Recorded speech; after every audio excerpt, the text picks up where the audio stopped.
In this video we're going to be looking at the game based on the children's BBC icon Ed the Duck. Before TikTok, before YouTube, in fact long before the internet was a thing, there was Ed the Duck, a mohawked puppet from children's BBC's broom cupboard who somehow flapped his way into the world of computer games. Today we're diving into the pixelated pond of Ed's first gaming adventure. So for those of you who don't know, Ed the Duck burst onto British screens in late 1988 and was a puppet sidekick to presenters Andy Crane and then later Andy Peters, and was forever being tormented by Wilson the Butler, whose face we never saw. The two presented the links in between children's programmes on the BBC on weekday evenings, which was basically where the continuity announcer would voice the link between regular BBC programmes. It was given the nickname the Broom Cupboard due to its small size. During Ed the Duck's first few months in the Broom Cupboard, he sported a bald head, but was soon given his trademark green mohawk by his puppeteer Christina Mackay Robinson, which was made from an old Blue Peter Punk Teddy from a previous episode. Now, whenever there was a popular TV character or puppet back then, it was par for the course to have an abundance of tie-in merchandise, and Ed the Duck was no exception. Everything from annuals to puppets, keyrings to bubble bath, VHS tapes, and even Ed the Duck cookies? So it was only a matter of time before the awesome dude got his very own computer game. Developed by Zeppelin Games in 1990, Ed the Duck is a vertical scrolling platformer which is blatantly inspired by Rainbow Islands. The story behind the game is that Ed is starring in a new TV show and has to climb the ranks throughout the BBC, starting in the BBC weather department. The object of the game is to collect 20 stars in each scene by climbing to the top of the level by jumping on the platforms. Preventing you from completing your quest are a multitude of nasties, including bees, flying mustachioed fish, teddy bears, aliens, and of course the disembodied arm of Wilson the Butler. But fear not, the guys from the BBC effects department have equipped Ed with a snowball shooter that he can use to stun his enemies for a short period of time, allowing him to sneak past them. The game plays okay on the Commodore 64, but it can get a little annoying when you accidentally do a double jump and usually end up overshooting the platform you want to land on, straight into the path of an enemy. Get to the top after collecting all 20 stars and you move on to the next scene. There's 3 scenes for each department, and after completing the weather stages you find yourself in the special effects department.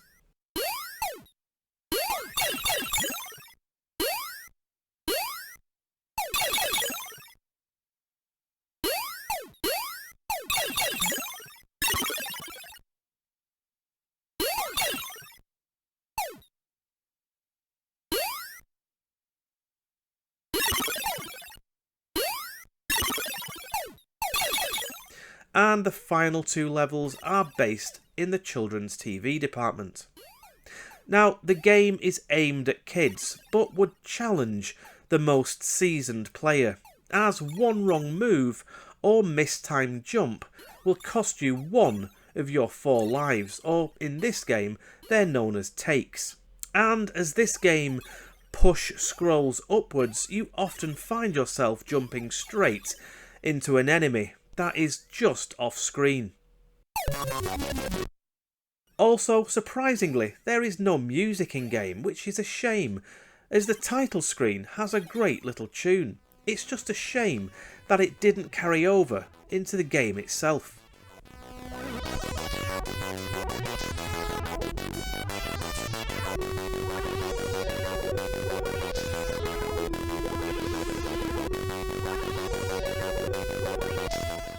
Ed the Duck wasn't just released on the Commodore 64, it was also ported to the other home computers of the time, the Amstrad CPC, ZX Spectrum, Amiga 500 and the Atari ST.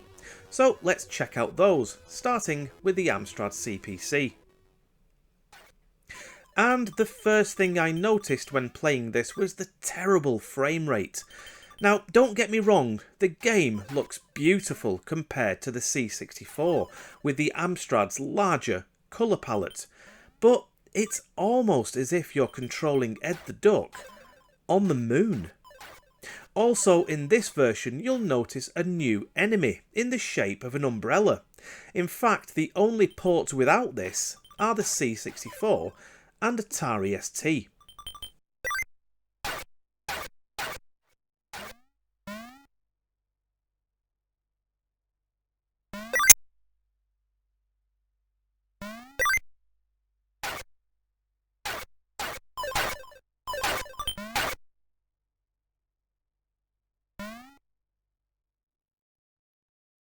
Onto the ZX Spectrum port now, and this plays marginally better than the CPC and is surprisingly smooth.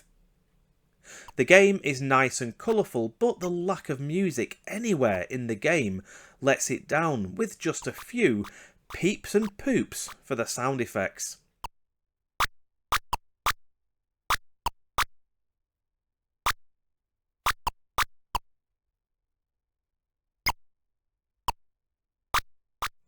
Now, one thing to note is that with both the Amstrad and Spectrum versions, there's a bug on level 7, which only has 19 stars. Now remember, you have to collect 20 stars in order to progress, and because of this, you can't reach the final level or complete the game. Other than that though, they're pretty decent ports.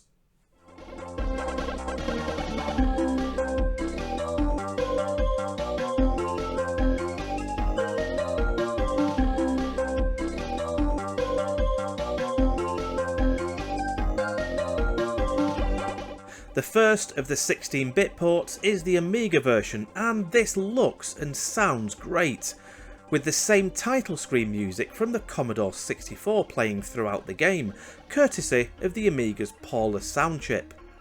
The only thing that lets this down for me is the tiny little jumps that Ed performs as opposed to the huge leaps from the 3 8-bit games. But from what I played of this, it did seem a lot more forgiving in terms of difficulty than the other versions.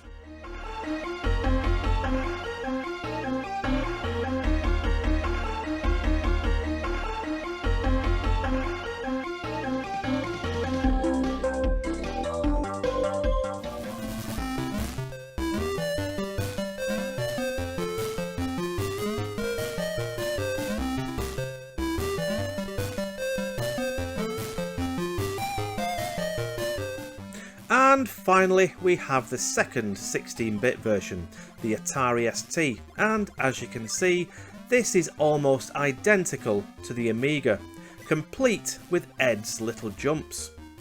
Except the music this time is done with the system's AY chip, and of course, like I said earlier, the lack of the umbrella enemy.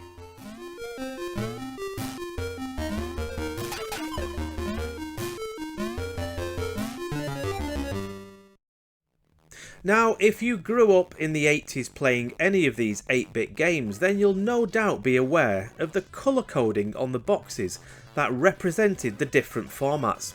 So, red for the C64, orange for the Amstrad, and yellow for the Speccy. Now, these colours were used by most, if not all, software houses, whether the game was full price or the budget re-release. But Impulse, or Zeppelin, went a step further with this idea, and colour-coded the actual cassette tapes for Ed the Duck. Now, I think these were done as a limited edition for its initial release, as I have seen examples of the game where it's just the standard black tape in the box instead.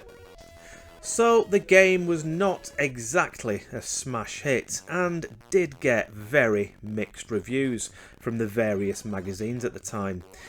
Zap gave the Commodore 64 a reasonable 70%, but scored the Amiga version a slightly lower 66%.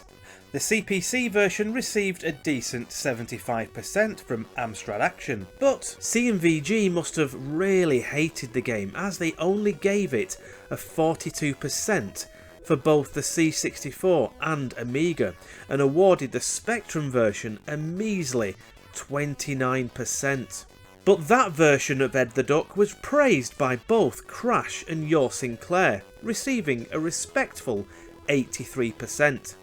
So what did you think of Ed the Duck? Did you have this game back in the day? If so, which version? And did you manage to complete it? Let me know in the comments below, and as always, if you enjoyed this video, don't forget to hit that like button and consider subscribing to the channel. Anyway, thanks for watching, and I'll see you on the next one. Take care, bye!